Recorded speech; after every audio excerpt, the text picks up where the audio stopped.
Hello everyone, welcome to our channel. Telugu రాష్ట్రాల వాతావరణ పరిస్థితులు ఏంటి, ఏ జిల్లాల్లో వర్షాలు పడే అవకాశాలు ఉన్నాయో తెలుసుకునే ముందు మీరు ఇంకా మన ఛానల్ కనుక సబ్స్క్రైబ్ చేయనట్లయితే వెంటనే సబ్స్క్రైబ్ చేసి పక్కన ఉన్న బెల్ ఐకాన్ని క్లిక్ చేసేయండి.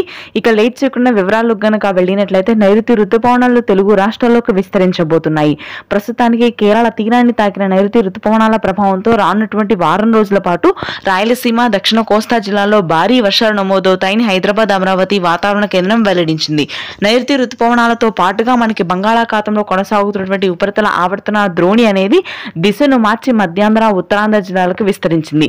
దీని ప్రభావంతో కృష్ణా, గుంటూరు, శ్రీకాకుళం, విజయనగరం, తూర్పుగోదావరి, పశ్చిమ గోదావరి జిల్లాలో ఈ రోజు రాత్రి సమయంలో మోస్తరు నుంచి భారీ వర్షపాతం కురుస్తుంది.